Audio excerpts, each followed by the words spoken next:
The Liberal Party will announce its new leader on March 9th and will restrict voting eligibility to citizens and permanent residents as Prime Minister Justin Trudeau plans to step down. Party members have until January 23rd to enter their name in the leadership race. The entry fee is $350,000. Joining us now to discuss this further is Justin Trudeau's former advisor, Jonathan Kalis. Thanks for being here. Great to be with you. Let's start with Trudeau's resignation. You're his former advisor. What do you think of his timing? I think he did what he said he would do, which was take some time over the holidays and thinking through. It may have seemed like an obvious decision to lots of people who were calling for him to step down, and hindsight is 2020. Doing it earlier would have probably given more time to the campaign. But that being said, after 9 years of giving his all to the country, I think he was entitled to take a little time, talk to his closest friends, his family, and make a final decision. And he did that, immediately back from the holidays. Okay, now Global News has learned former Bank of Canada Governor Mark Carney will join the Liberal leadership race. A source close to his campaign says he plans to launch his bid next week. He's been referred to as a top candidate. Would you agree? Yeah, I think he's one of the top 2 or 3 candidates. I think that's pretty obvious in terms of, his presence, his CV.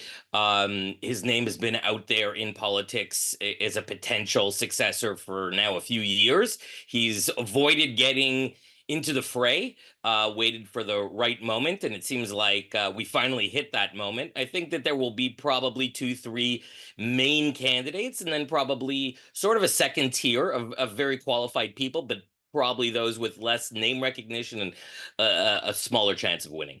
Okay, now speaking of candidates, former BC Premier Christy Clark has also appeared on the scene. Who do you think is the best option for the Liberals to face off against Pierre Poilievre? Well, I think that's the $500,000 question. There's really 2 key parts. Who's going to take on Poilievre? I mean, when you're going into it as an incumbent government, but you know who you're facing when you're choosing your new leader, you can try to figure out and tailor who's the best place to take on Poilievre.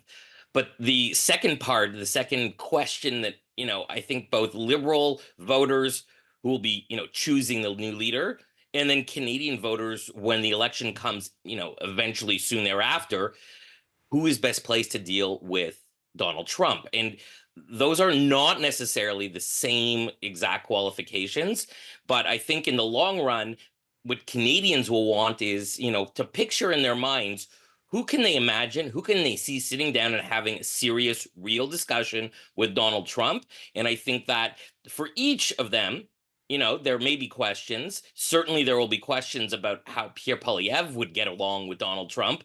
I'm not sure that anybody in Canada can picture Jagmeet Singh sitting down and having a conversation. So that'll be on people's minds. I haven't really picked a horse yet, so I'm really waiting to hear and see who has announced, who has not. There are still a few people who are debating whether they're going to run, François-Philippe Champagne in particular. So I won't give it away yet. Yeah, that was going to be my question for you, because you placed Carney in the top 2 to 3, so I was going to ask who your number 1 is. So where are we placing Christy Clark then? I think she's up there with Chrystia Freeland, and Mark Carney is really the top 3 candidates, the people who have the best machines, the best organization already, and some name recognition. Yes, her name recognition is probably more so out west.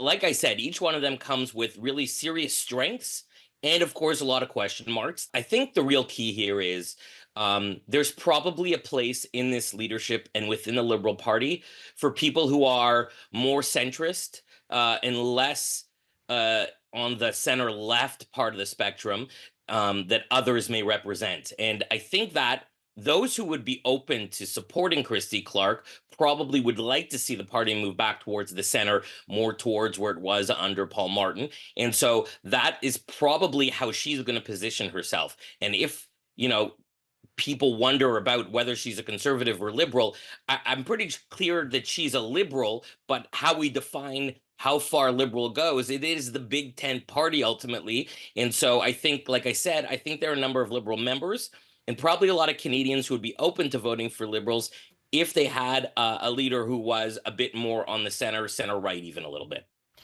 Okay, well, speaking of candidates, let's talk about who pulled out of the race. This week, Dominic LeBlanc and Melanie Joly said they won't be throwing their hats in. Are you surprised? I guess to an extent, yes. Dominic LeBlanc, has thought about it in the past. He kind of threw his hat in the ring in 2008, then pulled out. He thought about running in 2013 and then pulled out to support Justin Trudeau. So, I think he's something he's wanted to do, but I also think he feels the weight and the responsibility that he has is really, the new finance minister, but also the lead on dealing with the Trump administration. We'll have a leadership campaign over the next 2 months. After that, very possibly an election, very probably. In the meantime, his job continues. His job, number one, number two, number three, is to work with the Americans, not just Donald Trump himself, but all the people in his orbit, and to try to convince him not to impose those 25% tariffs. And so, I think a lot of people were disappointed he didn't run. You've heard a lot of people pushing for him to reconsider, but he's made it clear he's made his final decision on that. Melanie Joly, I think she took a step back and looked at her chances of winning.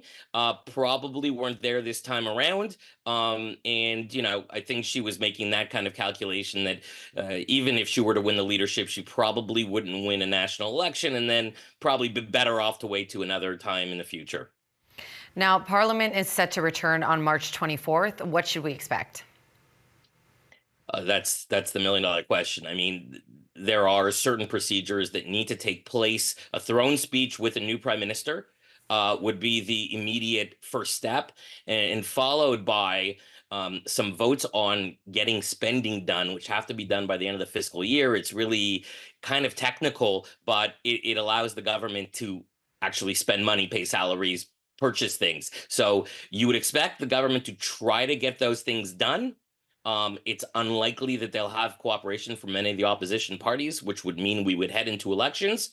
And there's always the possibility that whoever the new leader is, and let's wait and see who that is and how they sort of strategize the next steps, but they could just skip those procedural steps and head straight to an election and walk down to Rita Hall and ask the Governor General to dissolve Parliament. So I think we're heading towards a spring election in April or May. Could be pushed a little bit to June, but I think that it is highly likely that that's when we'll see elections.